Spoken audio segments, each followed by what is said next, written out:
Bueno, buenos días a todos. Entre las muchas ideas o sugerencias intelectuales que nos ha proporcionado la intervención anterior está una que nos facilita lo que vamos a hacer ahora, que es un pequeño cambio de escala en este congreso, que lo hacemos todos los años, desde que hace 7 años empezamos en Burgos, que es dedicarle un espacio a la ciudad, a la reflexión de la construcción sostenible, pero con la perspectiva del urbanismo, con la perspectiva de la ciudad. Y mi experiencia, pues con vosotros, que la mayor parte de los que estáis aquí pues sois amigos y compañeros después de muchos años, aunque veo mucha zona juvenil por el fondo, cosa que nos alegra a todos, pero bueno, los de más edad nos conocemos bastante y mi sensación es que siempre es un momento que nos pone un poco nerviosos, ¿no? Que nos pone un poco nerviosos porque ayer nos pasamos el día hablando de rehabilitar edificios, ¿no? Por lo menos a ese nivel, pues las preguntas, bueno, con qué plazos, con qué objetivos, con qué materiales, con qué técnicas, con qué financiación, con qué agentes, con qué proceso.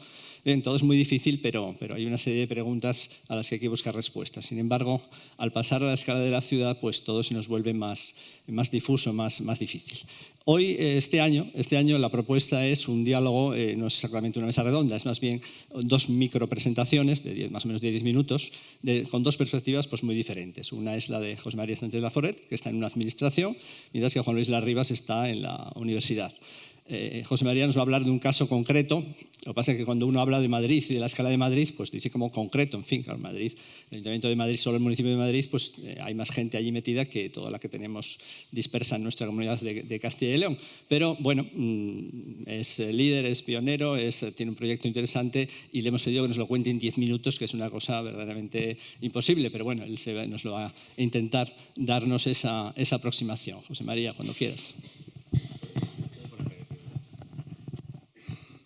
¿Se escucha? Sí, fenomenal. Bueno, muchísimas gracias por la invitación. Es un placer estar aquí y ver el auditorio tan lleno, gente más joven, gente más experta. Muchas gracias. Vengo a contar súper rápido, en 10 minutos, lo que estamos haciendo en el Ayuntamiento de Madrid. Aún no está aprobado, se ha comentado, todavía no, pero próximamente, la nueva visión de la ciudad que estamos preparando. Somos la oficina del nuevo Plan General, pero no vamos a hacer un plan general. ¿Y esto cómo es? ¿Qué vais a hacer entonces, no? Bueno, vamos a hacer otra cosa que se llama un plan estratégico municipal. Ahora explicaremos brevemente lo que es y por qué. ¿Por qué vamos a hacer esto, no? Ya empezamos raro. Empezamos diciendo que no vamos a hacer un plan general en la oficina del plan general y tenemos un logo, tenemos un lema que es Sueña Madrid. Somos la oficina de Sueña Madrid. Y es una invitación sincera a pensar y comunicar y escuchar el urbanismo de otra manera.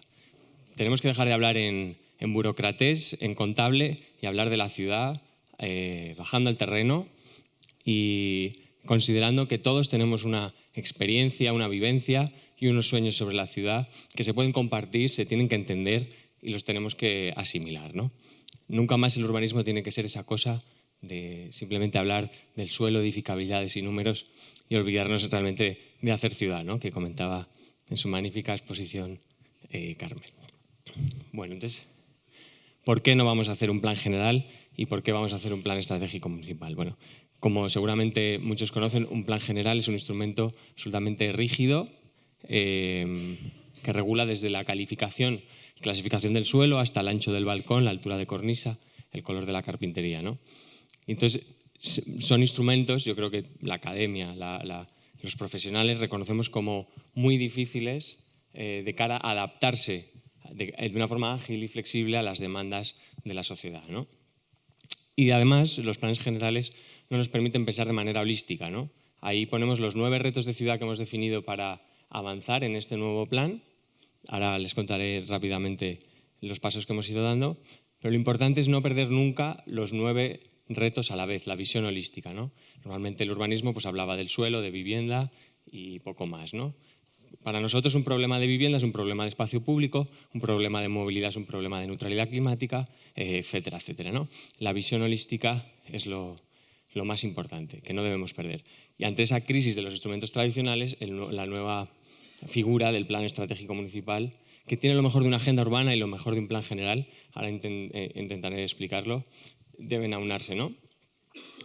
¿Qué es eso del plan estratégico? Bueno, yo creo en un acto muy valiente y en una decisión audaz, la Comunidad de Madrid decide introducir estos instrumentos en la Ley 995 de ordenación del territorio, a través de esa ley que la modifica, y define, eso que ven ahí es el contenido que dice la ley para los planes estratégicos municipales, ¿no? Algunos compañeros se quejan, ¿no? Pero es que ahí ponen muy pocas cosas, está muy poco definido. Mejor, dejámoslo abierto para poder pensar, para no constreñirnos desde el principio, ¿no? Y en realidad están las cuestiones que nos van a permitir volver a tener un instrumento con capacidad planificadora, ¿no? De nuestro plan general, las normas urbanísticas, 3/4 pueden ir a una ordenanza. Eso perfectamente, ¿no? Cada cosa debe estar en su sitio. Tenemos que recuperar el sentido estratégico de un plan para la ciudad, ¿no? De manera que es una especie de instrumento de ordenación territorial que te refería sobre el municipio, ¿no? En Castilla y León están muy acostumbrados a utilizar estos instrumentos territoriales, cosa que en Madrid no. Entonces esto es una especie de instrumento territorial para el municipio. Pero lo más importante es que tiene normas de aplicación directa, directrices y recomendaciones. No es simplemente una agenda, una visión, una hoja de ruta. Es realmente un instrumento capaz de vincular jurídicamente el territorio, ¿no? De hecho, la nueva ley del suelo que se está tramitando, ya está en consulta pública por parte de la Comunidad de Madrid, acaba diciendo que de alguna manera los planes estratégicos municipales deberán sustituir o acabarán reemplazando a los planes generales, ¿no? Perdón. Bueno, me salta una. Perdón, nada. Simplemente una nueva visión, como decía, en la que la comunicación, la tecnología y el urbanismo y los aspectos legales son elementos equidistantes del mismo proceso, ¿no? A veces tendrá más protagonismo la comunicación, a veces las cuestiones legales, a veces las cuestiones tecnológicas, pero tenemos que nunca perder de vista los tres a la vez. ¿Y cuál es la herramienta que estamos haciendo? Pues en el siglo XXI un plan nativo digital, un simulador estratégico de ciudad para no volver a hacer 200.000 tomos en PDF, que en realidad es como un papel, pero que lo veo en el ordenador. Hay que superar las herramientas antiguas. Las herramientas nuevas nos van a permitir también pensar de otra manera, ¿no? De manera que si somos capaces de construir un diagnóstico activo de la ciudad, tener como un observatorio de la ciudad, podremos ir también implementando estrategias de manera dinámica, de manera adaptable, ¿no? De manera que seamos capaces de que el urbanismo sea mucho más adaptativo y mucho menos prescriptivo, ¿no? Hasta ahora hacíamos una foto del futuro y hacia ahí había que ir. Bueno, pues teniendo una visión clara, no quiere decir que todo sea voluble, pero teniendo una dirección clara, cómo nos vamos adaptando a las realidades urbanas, ¿no? Esto debería ser un vídeo. Perfecto, sí. Imagínense que tenemos como, pues ese hexágono serían los estándares de calidad para el modelo de Ciudad de Madrid que queremos. Podríamos ir analizando para cada ámbito que deseáramos cómo está la ciudad de acuerdo a los indicadores que establezcamos para los 9 retos que hemos contemplado, ¿no? En temas de vivienda, temas de movilidad, neutralidad climática, etc. Bueno, pues digamos, para llevar el polígono al estándar óptimo, a donde debería ser el punto equilibrado, al equilibrio deseado, ¿qué estrategias tenemos que hacer? Esto cambiará con el tiempo, porque cuando yo haga una estrategia, mejoraré la situación y quizás se genere otro desequilibrio por otra parte. Pues tendré que ver qué estrategias implemento, ¿no? Pero siempre con esa mirada, digamos, holística. Esto es la pinta que va teniendo las cosas que estamos haciendo, estamos avanzando muy rápido. Nacimos en mayo de 2024, un año y poco de trabajo. Esta sería la pinta que tendría este simulador y la posibilidad de simular escenarios o hacer comparativas, ¿no? Tendríamos situaciones iniciales a la que podríamos compararla con escenarios en los que movemos los indicadores. ¿Qué pasaría si metemos aquí un proyecto de lo que sea o duplicamos la población, aumentamos el verde, lo peatonalizamos todo, ¿no? ¿Cómo la ciudad va a responder? ¿Cómo va a afectar al resto de indicadores, ¿no? Y hablábamos también del contexto, ¿no? Del contexto y de la situación actual. Madrid es una ciudad de 3,5 millones de habitantes en un área metropolitana de 7 millones, la segunda más grande de toda la Unión Europea después de París. En 2023 Madrid creció 120.000, su población creció en 120.000 personas, en 2024 creció en 67.000 personas, ¿no? De manera que ahora mismo estamos en un contexto de crecimiento demográfico, pero nos estamos preparando para, ¿y si al final no? ¿Y si al final no vienen 1 millón de personas a la Comunidad de Madrid, ¿no? Aquí teníamos la proyección demográfica de la Comunidad de Madrid, son 575.000 hogares nuevos en 2039, ¿no? Si lo multiplicamos por el número de hogares, pues más o menos 1 millón de personas nuevas dentro de 15 años. Además, en un contexto en que el número de hogares cada vez es más reducido, ¿no?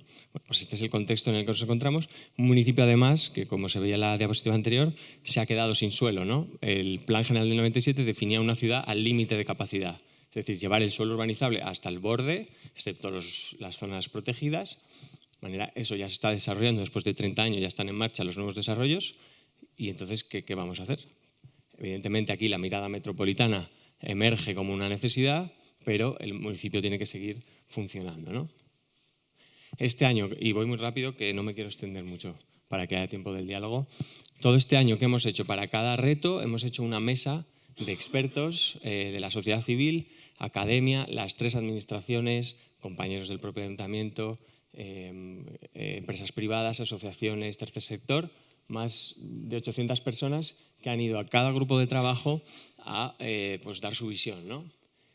Y eso por la parte como de sociedad civil, digamos, expertos, ¿no? La parte ciudadana, hemos ido a cada uno de los 21 distritos de la Ciudad de Madrid, algunos tienen 200.000 habitantes, o sea que es una tarea ardua y compleja, y hemos hecho un trabajo de conocerse mutuamente, de conocer el territorio. Íbamos con un análisis de datos muy aséptico, muy digamos, muy objetivo, pues el número de viviendas, el número de metros cuadrados de zonas verdes, y recibíamos por su parte el feedback, ¿no? Pues a mí me da igual tener 300.000 metros cuadrados de zonas verdes porque están cerradas, no tienen árboles, son inseguras, ¿no? Perfecto, vamos a captar el input cualitativo también en esas visitas, ¿no? Y aquí pueden ver, no se entiende nada, pero no es la intención, en la digestión de todas esas mesas, ¿no? Para cada 9 retos se agrupan en 3 ejes y se va desglosando todo lo que ha salido en esas mesas, ¿no? Para darle coherencia y darle sentido a toda la participación. Esto se va volcando en una serie de planos sobre la ciudad en la que se iluminan las zonas que son protagonistas de la conversación. Aquí sería, no me voy a detener, podríamos estar hablando horas, pero no es la intención. Lo dividimos en estos ejes, eje vivienda, eje sostenibilidad, eje transformación urbana. Luego quizá podemos detenernos en algún tema. Y el tema de la regeneración, por dar 2 apuntes en la relación neutralidad climática con el nuevo plan, ¿no?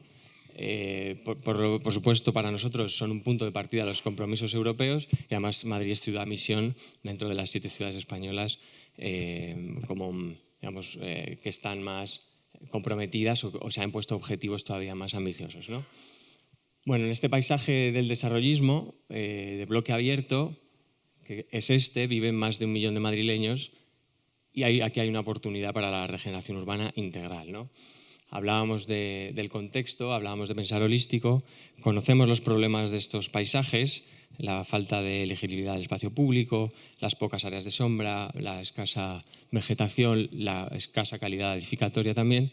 Bueno, ¿cómo podemos ir a proyectos de regeneración urbana integral en el que, como dice la ley y la Constitución, las plusvalías la comunidad tiene que participar en las plusvalías que genera el desarrollo urbanístico? ¿Cómo podemos reinvertir las plusvalías para hacer una regeneración integral real, ¿no? Mediante mecanismos de redensificación, si lo admite el tejido en el que estamos? No se trata de redensificar hasta el límite para pagar la regeneración urbana, sino vamos a ir encontrando los equilibrios para, con mecanismos de colaboración público-privada, poder hacer esta regeneración urbana integral, ¿no?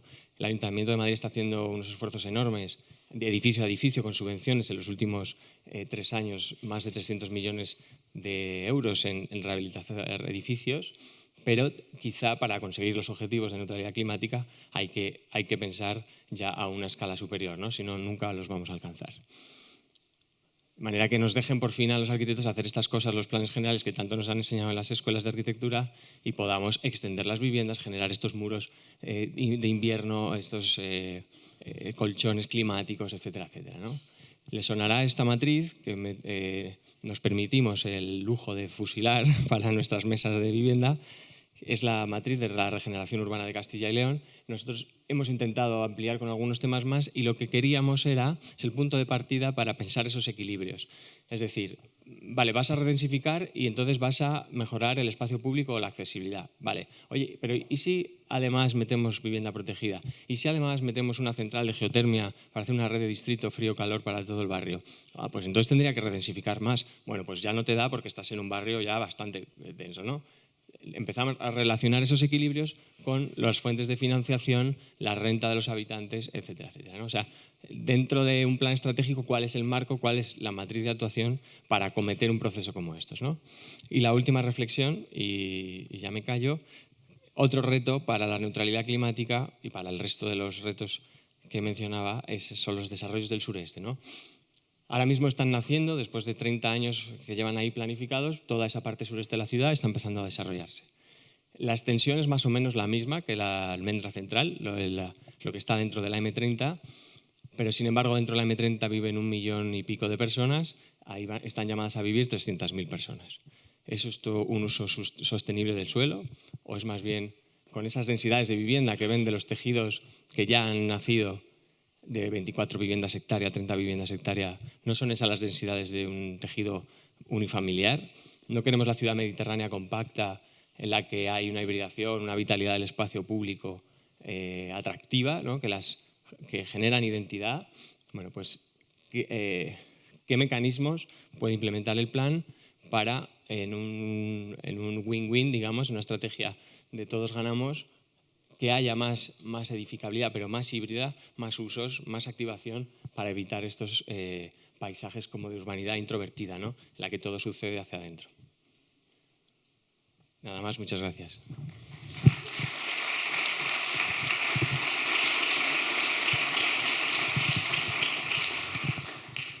Bueno, continúa ahora Juan Luis. ¿Te vas para allá o para allá? Bueno, bien.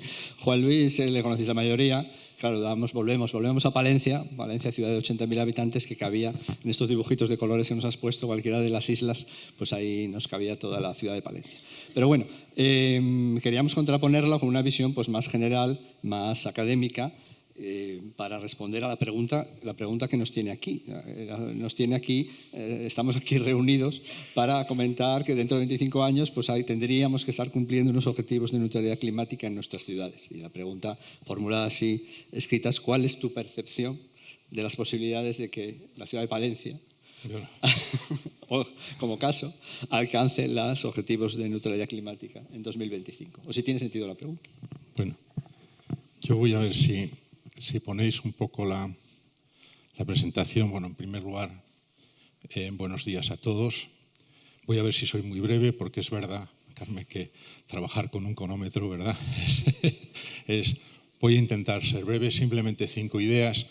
Cuando dice Ángel que mi reflexión es más académica, bueno, mi obligación es hacerlo, ¿no? Cuando me proponen estar aquí, pero he de decir que debajo de esa experiencia académica o de esa perspectiva académica hay una experiencia práctica. De hecho, esa matriz que has puesto antes la hice yo.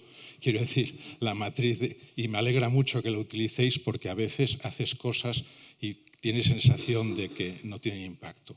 Llevamos mucho tiempo hablando de regeneración urbana, llevamos mucho tiempo hablando de eficiencia energética, de sostenibilidad. Y yo quería dar 5 ideas, no pensando solo en Palencia. Palencia tiene un momento bonito porque Palencia justo ahora está en un momento de inicio de su plan general, ¿no? Y eso es una realidad bonita y un nuevo equipo, y ese equipo está planteando un nuevo plan general. Yo no me gusta, desde que acabé la carrera en Pamplona en el 85, vengo oyendo cómo se critica el planeamiento general, y el planeamiento es el mal de todas las ciudades. Yo diría, lo escribí hace poco en la revista Ciudad y Territorio, cuáles son, decían, los enemigos de la planificación urbana en España. Y me parece que tiene enemigos, pero un enemigo es la ignorancia del planeamiento. Es decir, vivimos en un contexto muy normativo.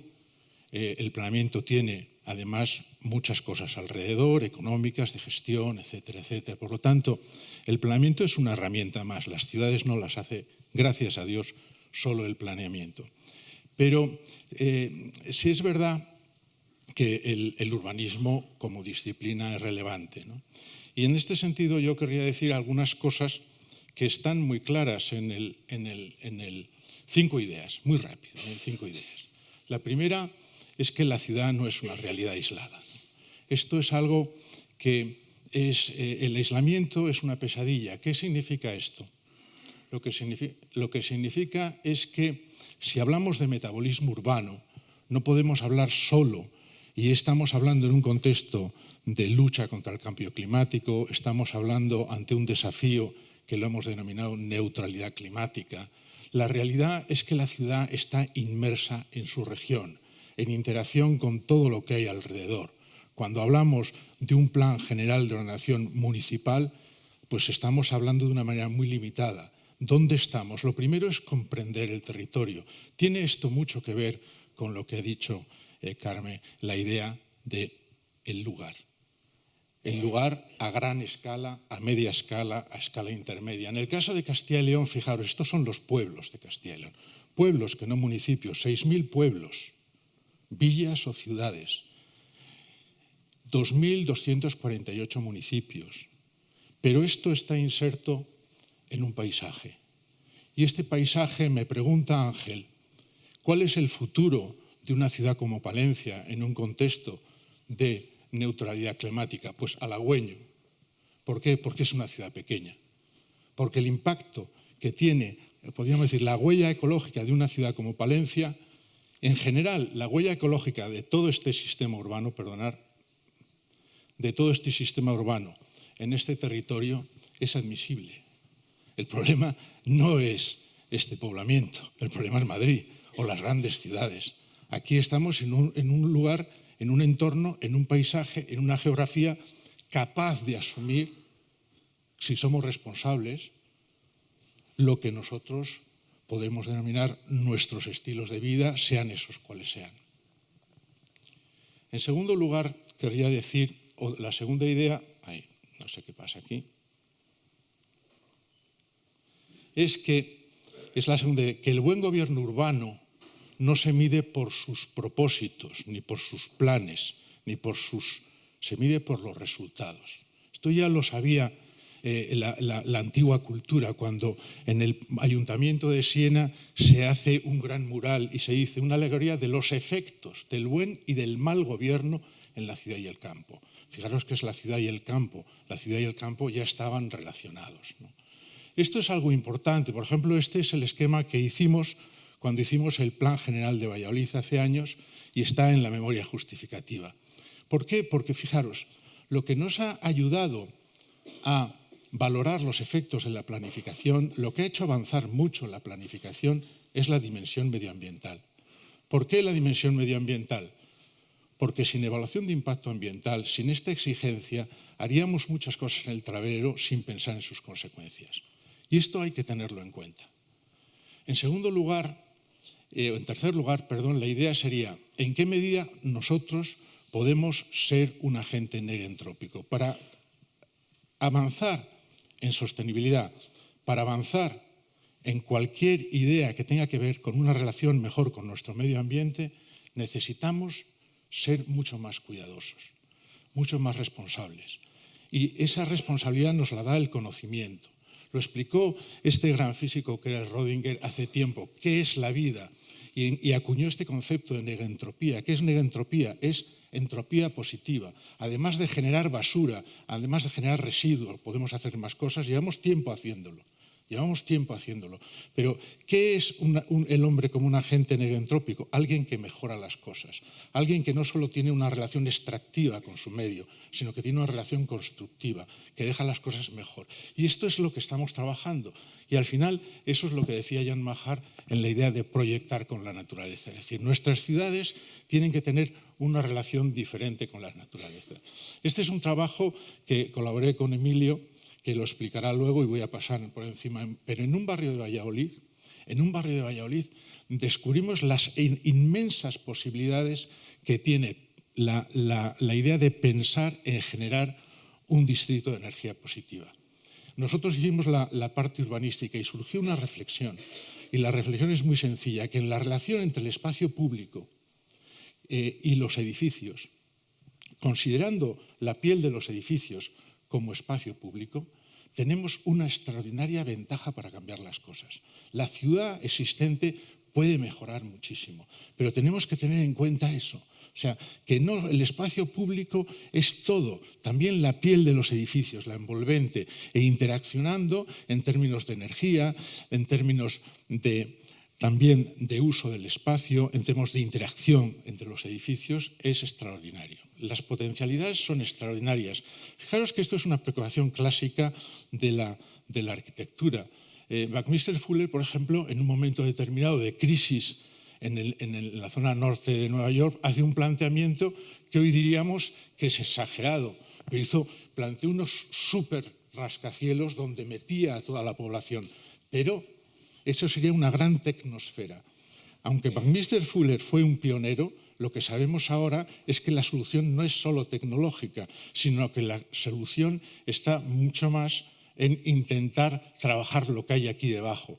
Lo que nosotros aquí vemos, es decir, la ciudad existente tiene unas extraordinarias posibilidades de mejora.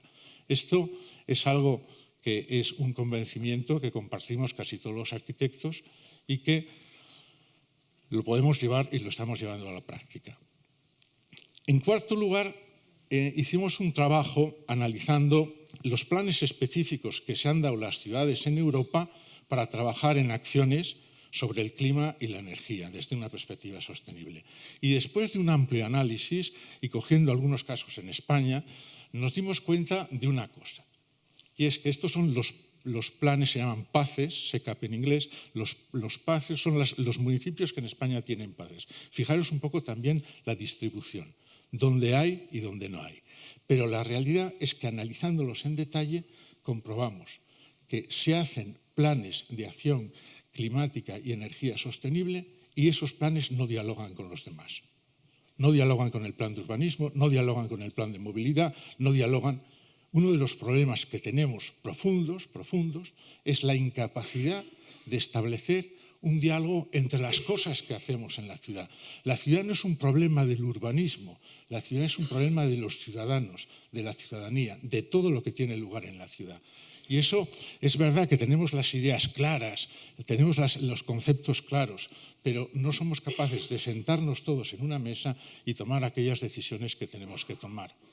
Y por último, cuando nos preguntamos que queremos pensar la ciudad como un ecosistema, mejorar la relación con su biogeografía, hacerla más afín a la naturaleza, etcétera, etcétera, etcétera, pues uno de los pioneros del urbanismo sostenible, que fue Peter Newman, un profesor australiano, decía algo, perdón, no se me ha oído nada, ¿verdad? Porque se oía, perdón.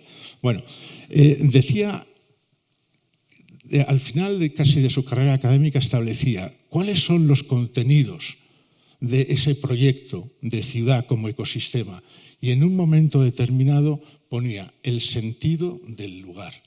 Y a mí me llamó muchísimo la atención que en un libro científico, en un libro de ciudad sostenible, se hablase del sentido del lugar. ¿Y cuál es la realidad?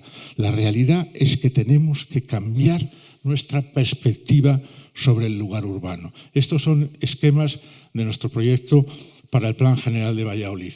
Pero las interacciones entre la ciudad y su entorno son también de un potencial extraordinario.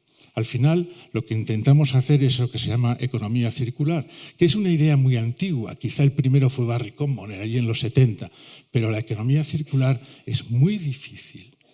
Muy difícil. Iros a Mercapalencia y medir la huella ecológica de cada cosa que hay. Un plátano, coger un plátano y pensar en un plátano qué huella ecológica lleva. Para nosotros intentar cambiar las cosas, tenemos que hacer las cosas de otra manera, pero de una manera radical. ¿Por qué? Porque si no nos va a pasar lo que está pasando en esta imagen y acabo. Es que estamos siempre pensando en utopía, pero nosotros vivimos en Babel. Fijaros que la imagen de Babel y la imagen y utopía, todo tiene lugar en el siglo XVI. Y en el siglo XVI había una crisis social y demográfica extraordinaria en Europa. Y esa crisis social y demográfica, algunos historiadores de la ecología lo han identificado con lo que se llama la pequeña edad de hielo. ¿Qué es? Había un factor climático extraordinario en Europa desde finales del siglo XV hasta prácticamente el siglo XVIII. Y ese factor, que en unos momentos determinados fue terrible, generó convulsiones, cambios. Por ejemplo, generó guerras, generó divisiones religiosas, generó problemas. Pero claro, si nosotros creemos, como el príncipe, cómodamente, que podemos vivir en una ciudad cómoda y fácil, nos pasará un poco como me pasa en Milán, que yo doy clase allí y siempre voy, y cuando veo el Bosco Verticale, que está muy bien, lo que me preocupa es ver lo que hay alrededor. Y lo que hay alrededor es más de lo mismo. Es extraordinario el Bosco Verticale. Es un edificio que introduce una manera de pensar diferente, bien, pero lo que hay alrededor sigue siendo lo mismo. Gracias.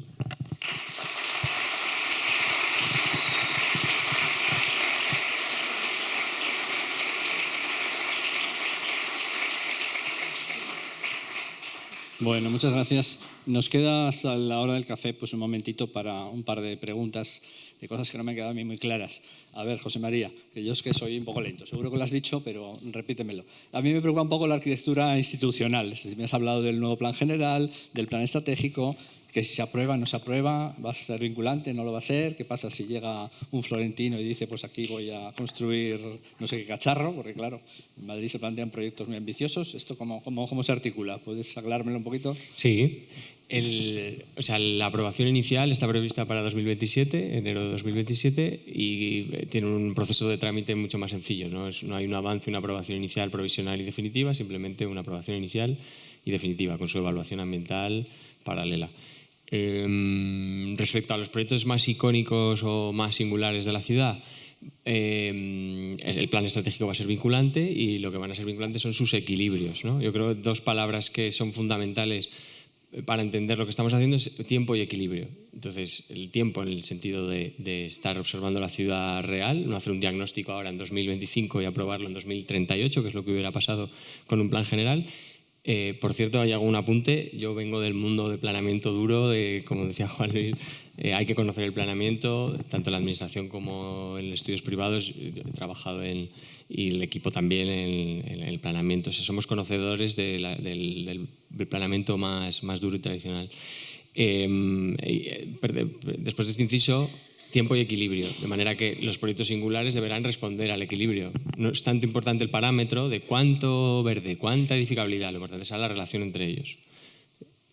Cambiar un poco el paradigma, entonces será vinculante en cuanto a los equilibrios. Esa roseta, tu proyecto tiene que mejorar la ciudad, ¿no?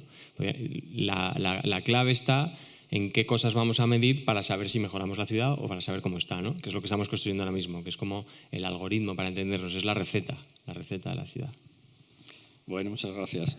Bueno, a Juan Luis le voy a hacer una pregunta difícil y si te gusta, José María, también luego puedes saltar tú también a ella, ¿eh? Claro, aquí estamos hablando de la neutralidad climática, el objetivo de neutralidad climática, pero si coges los periódicos del día o escuchas las noticias, realmente a nuestra profesión, hablo para los arquitectos, los urbanistas, los constructores, el desafío y la crisis que hay en este momento ahí fuera es la crisis de la vivienda.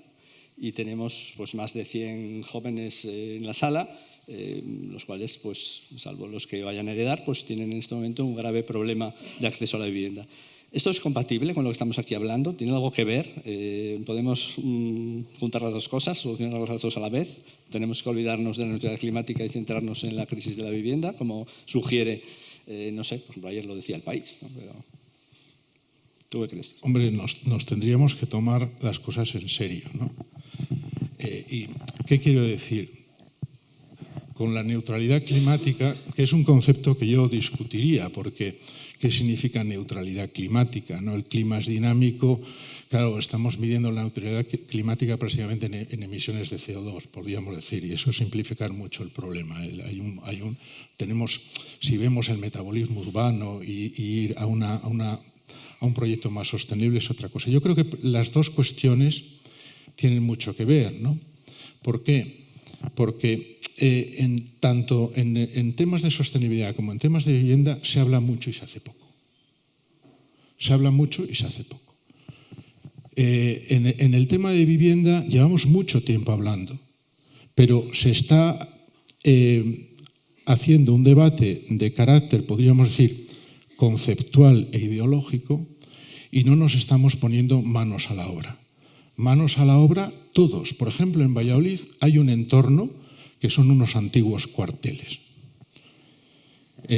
los cuarteles de la Rubia, que desde hace más de 15 años se piensa para hacer vivienda social. El planeamiento primero daba 600 viviendas, luego quitó y redujo a 200 viviendas. El suelo es público. Es un suelo público del Estado, Ejército. Y el SEPES lo compra por 4 millones de euros, porque tiene que gastarse 4 millones de euros. ¿Sabes con 200 viviendas el coste de repercusión que hay con 4 millones de euros? Pero es que en 10 años las viviendas tenían que estar hechas. Y estamos en el centro de la ciudad. Si no nos ponemos de acuerdo para hacer las cosas bien entre todas las administraciones, el problema es que no hacemos nada, seguimos hablando. Se están haciendo cosas, ha habido recursos y se están haciendo cosas. Por ejemplo, yo creo que Castilla y León en este sentido tiene una ventaja, no tiene una presión demográfica grande, todo lo contrario, estamos en un contexto de reto demográfico. Bien, pero aquí estáis un poco los responsables de la consejería. Por ejemplo, en el tema del alquiler y de las ayudas al alquiler, proporcionalmente esta región es bastante avanzada. Si lo medimos en porcentajes, se está haciendo mucho para ayudar al alquiler. No se está construyendo vivienda. Claro, la vivienda, el dinero viene de Europa y del Estado. La regulación es del Estado y de las administraciones regionales. La materialización es de los ayuntamientos. Los suelos, cada uno son de uno o de otro. Hay un lío extraordinario. O nos ponemos las pilas para resolver las cosas, nos sentamos todos en una mesa, dejamos de tirarnos las piedras, de defender trincheras y decimos necesitamos más vivienda, dentro de un año o dos le entregamos a esos 200 chicos una llave. Y eso es lo que hay que hacer. Luego el tema también está en la regeneración de los barrios, que tiene su lentitud. Pero hay ayuntamientos, por ejemplo, que son más rápidos en comprar viviendas que en habilitarlas para ponerlas en el mercado. Hay ayuntamientos, no voy a decir cuáles, que a lo mejor compran 30, 40 viviendas al año, viviendas a lo largo para rehabilitar, y sacan 10, 12 al año. ¿Me explico? O sea, hay un problema de estamos paralizados. Es que esto es una economía de guerra. Si queremos resolver el problema, hay que ponerse manos a la obra. José María, si puedes, sí, tenemos 2 minutos. Bueno, me ha parecido muy inspiradora la presentación de Carmen por la visión holística, ¿no? Entonces, vuelvo y por el contexto, ¿no? Por esa defensa del contexto tan aguerrida. Y hubo épocas en las que nos pusimos a hacer vivienda como locos, ¿no? He puesto las imágenes de los paisajes del desarrollismo en Madrid, pero faltaba la ciudad, ¿no? Faltaba hacer ciudad. Entonces, podríamos ponernos a hacer viviendas como locos y a producir vivienda, pero ¿dónde? ¿Dónde, cómo? Por eso para nosotros es la simbiosis de los 9 retos a la vez. Tenemos que hablar de espacio público, tenemos que hablar de neutralidad climática, pero no como paralizantes, sino como vectores para acelerarla, ¿no? Por eso hablaba de la regeneración urbana integral en ese paisaje de bloque abierto, incluso los nuevos desarrollos que están naciendo, ¿no? Si los edificios de los PAUs de Madrid, en vez de 6 plantas, tuvieran 12 y 2 plantas son de viviendas protegidas y además siempre a cambio de, ¿no? Las cesiones, por supuesto, ¿no? Las contrapartidas a la ciudad a cambio de mejorar el espacio público, de que haya actividad económica, de que haya nuevas dotaciones. Bueno, es un win-win para todos. Hay un mercado que desea construir, hay una iniciativa pública que desea construir y hay una gran necesidad que yo creo que es innegable, hay que construir más viviendas. Así, con la presión demográfica que tiene Madrid, es imposible. Estamos hablando de 67.000 personas nuevas el año pasado, ¿no? ¿Dónde están viviendo, ¿no? De manera que es innegable. Pasa que no podemos olvidarnos de hacer ciudad. Y luego, la empresa municipal de vivienda y suelo del Ayuntamiento de Madrid es la mayor promotora de España en números absolutos. La que más vivienda protegida en alquiler produce sobre suelo público. Y en términos relativos, en relación con la población también, a la cabeza con Navarra y creo que País Vasco también. O sea, que se están haciendo cosas y no me cabe duda que también estarán haciéndose muchísimas cosas en Castilla y León y Palencia, ¿no? Luego, yo como siempre digo, y con eso termino, hay que distinguir un poco el teatro, el discurso, ¿no? No lo digo peyorativamente, sino lo que vemos en los medios, el discurso y la realidad de abajo que conocemos los que estamos ahí al pie. No estoy de acuerdo, no se está haciendo casi nada. Pero bueno, es lo que yo veo. No, vamos a ver. Cuando había un general de no sé qué ejército que le dijeron cuando las cosas habían ido mal y un periodista le dice, pero no lo tenían esto ustedes previsto, y el general dijo, mire, caballero, después del primer cañonazo todo cambia, todo cambia. Lo que pasa es que nosotros tenemos que trabajar por tierra, mar y aire. Vivienda en propiedad, sí. Vivienda en alquiler, sí. Vivienda social, masivamente, porque el problema está por abajo, no está por arriba. Necesitamos vivienda social, pero produciéndola a otro ritmo. Tú me dices de hacer ciudad, pero yo te he hablado de un caso donde la ciudad está hecha. Si la ciudad está hecha, simplemente que hay que hacer un proyecto de mejora, como este magnífico proyecto que yo he visitado 2 veces, Carme, de la Boquería, ¿no? Es la realidad. Eso cuesta mucho hacerlo, pero hay que ponerse manos a la obra. Y vivienda pública con una coordinación interadministrativa, con lealtad con las administraciones y sin tantos líos, podríamos decir, normativos. Pero es un problema urgente. Mira, estuve en Burdeos el año pasado visitando la política de vivienda de Burdeos. Francia dicen que va mal, pero en Burdeos estaba haciendo viviendas el Estado, estaba haciendo viviendas la región, estaba haciendo viviendas el ayuntamiento y estaba haciendo viviendas el sector privado. Curiosamente, el sector privado y el ayuntamiento a escala de rehabilitación, de regeneración. La región y el Estado introduciendo nuevas viviendas. Esa idea de que no nos podemos volver a poner a producir viviendas masivamente, no sé, eso es un espejismo, es decir, vamos a hacer algunas y luego, después de haber hecho algunas, es verdad que Madrid tiene un ritmo distinto, es verdad lo que has dicho, Madrid es probablemente el municipio que más vivienda social, en sentido amplio, lo que puede significar vivienda social, se está haciendo, pero claro, tiene una escala totalmente distinta, ¿no? Bueno, se nos ha terminado el tiempo. Yo simplemente me gustaría decir que en estos congresos, que es la 7ª edición desde el año 2018, menos el año de la pandemia, lo hemos hecho siempre hay un momento en el que hay que preguntarse, bueno, si merece la pena y si merece la pena seguir. Es decir, si realmente pues, tenemos trabajo por delante, ¿no? Entonces, yo creo que recordamos que es un encuentro del sector de la construcción sostenible, y nos esforzamos en que las dos palabras sigan yendo juntas, construcción sostenible. Y mi opinión, bueno, pues después de esta mesa, creo que, mi opinión, y espero que la compartáis, es que seguimos teniendo trabajo para reunirnos el año que viene. Muchas gracias y nos vamos al café. Muchas gracias a todos. He visto que hay muchísimos jóvenes.